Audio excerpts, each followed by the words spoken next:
Housing and Urban Development Secretary Scott Turner. He joins us. Great to have you. Secretary Turner, so wonderful. So let's just get into it here. How is the administration's policies working to make housing more affordable for everyday Americans? Well, good morning, ladies. It's great to be with you here at the Great American State Fair. You know, President Trump is laser focused on housing affordability. You just showed the clip for opportunity zones. Opportunity zones have been one of the most transformational policies in our country's history. And so now with the working families tax cut passed, it made opportunity zones permanent. And so I'm looking forward to the job creation, housing being built in opportunity zones, people's lives being changed. And also the president has signed 2 new executive orders, one to reduce the barriers to building affordable housing, and 2 to increase mortgage credit. And so the president is focused on this, myself and other leaders. We want more Americans to be able to achieve the American dream of home ownership. And it seems like already, because a lot of this came out of that 2017 bill, a lot of this is already starting to take shape. It's increasing jobs. It's increasing the economic benefits in communities, and then it's increasing property values, too. Can you explain how that works?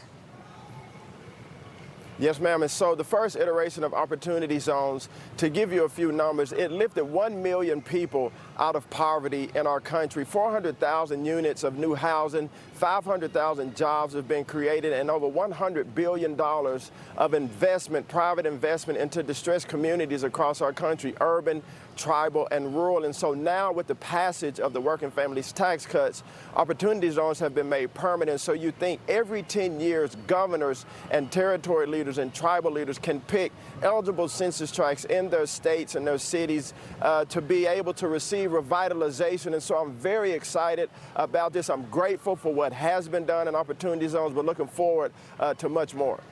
This is so important, Secretary Turner, these statistics here, because we're hearing from the Democrats, specifically the progressives, Zohran Mamdani and the like. They're coming out saying the American dream is dead, that the average age of a first-time home buyer used to be 20, now I think it's about 40. What do you say to those individuals who claim the American dream of owning a home is no longer?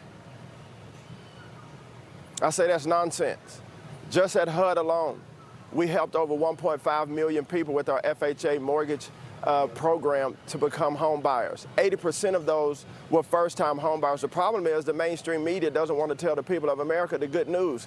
And so you get Mamdani and others, other progressives, they're saying it's dead. Well, who is it dead for? It's dead for those that don't believe. It's dead for those who aren't executing. And under President Trump, we're executing these policies with an America First agenda for the American people. And so, you know what, there's great days ahead. Wonderful things have been done. These policies are taking place. Deregulation, innovation, all of the above approach. FHA, Ginnie Mae, and others are making sure that the American people can not only afford to buy a home, but create generational wealth for their families. And something else that you're doing that's a bit different, instead of it being all top down, y'all gave them the direction, and then you've turned a lot of this over to the states to figure out, because they know their communities best.